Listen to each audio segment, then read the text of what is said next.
Demon Slayer. Com certeza um nome que já apareceu por aí, né? É um fenômeno global. Mas qual é a história por trás de todo esse sucesso? A gente vai mergulhar agora na jornada incrível do Tanjiro e sua luta contra os demônios. Bora lá. Tudo começa aqui, com um contraste brutal. De um lado, a gente vê a paz, a alegria de uma família. E do outro, o silêncio. Um silêncio pesado, de uma casa que foi marcada por uma tragédia terrível. É exatamente nesse ponto que a vida de Tanjiro vira de cabeça para baixo e a jornada dele começa de verdade. E esse aqui é o nosso protagonista, o Tanjiro Kamado. Um garoto de 13 anos, sabe? Com um coração enorme, super gentil. Ele é o filho mais velho, então, com o pai já falecido, caiu no colo dele a responsabilidade de cuidar da mãe, dos irmãos. Ele vendia carvão na cidade para botar comida na mesa. Uma vida simples, mas feliz. Até que um dia, numa noite fria, tudo muda. Tanjiro tá voltando para casa e encontra uma cena de horror. O impensável. A família dele massacrada. E o culpado, um Oni, um demônio, desses que devoram humanos.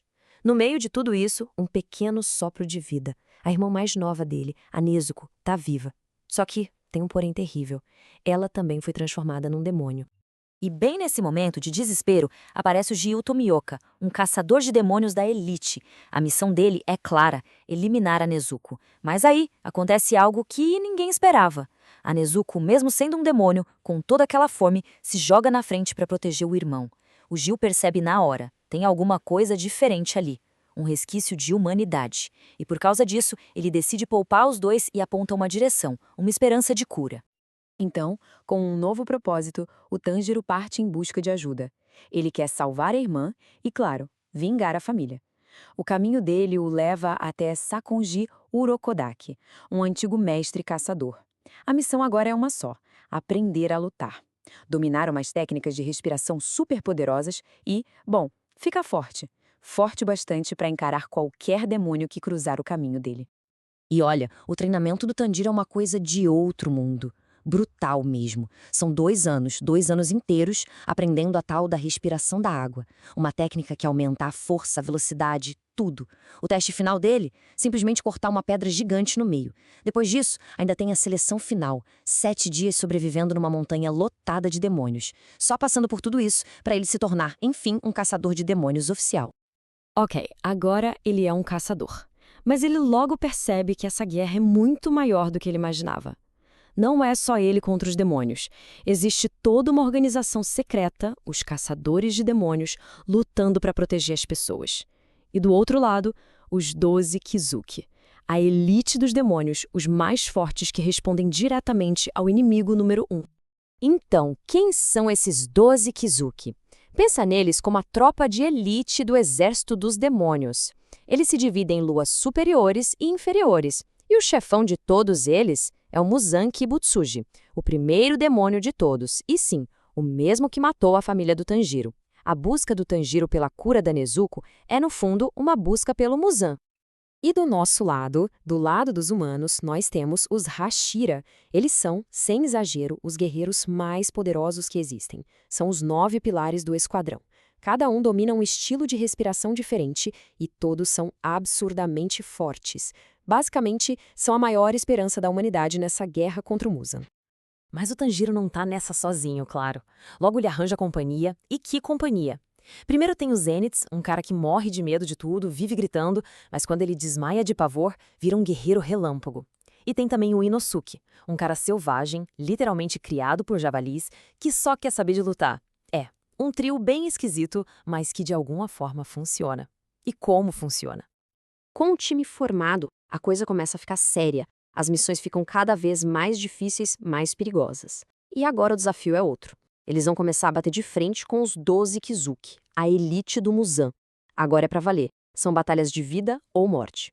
E a primeira grande prova de fogo deles acontece num trem. Um trem onde mais de 40 pessoas simplesmente sumiram, desapareceram. Um mistério bem sinistro que, claro, só podia ser coisa de um dos demônios mais fortes do Muzan. Para essa missão, eles contam com a ajuda de um Hashira, o Kyojuro Rengoku, o Hashira das chamas, um cara super carismático e incrível. A luta é intensa, eles vencem, mas tem um preço. Para proteger todo mundo de um lua superior que aparece, o Rengoku se sacrifica. E as últimas palavras dele, aqueça seu coração, ficam marcadas para sempre no Tanjiro como uma inspiração. Agora, se liga nesse número, 113. 113 anos. Foi esse o tempo todo que os caçadores de demônios passaram sem conseguir vencer um único demônio da elite Lua Superior. Era uma tarefa que parecia impossível. Parecia. E finalmente a maré vira. No Distrito do Entretenimento, o nosso trio, junto com o Hashira do Som, encara a Lua Superior 6. A batalha, ela simplesmente devasta tudo. Uma luta absurda e eles conseguem. A vitória é histórica, quebra essa maldição de 113 anos. Mas o custo foi altíssimo. Todos eles ficam à beira da morte. E bem quando parece que eles chegaram no limite máximo, que não dá para ir além, acontece um milagre. Uma coisa que ninguém mesmo poderia prever.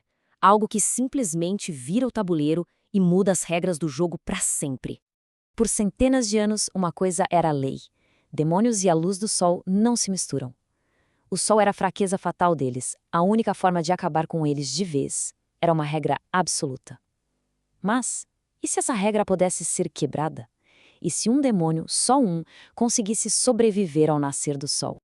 Pois é, o impossível acontece. Depois de mais uma luta desesperada, o sol começa a raiar. É o fim, ou era para ser. Mas a Nezuko, ela continua ali, de pé, com o sol batendo no rosto dela, e nada acontece. Ela não queima, ela tá ilesa.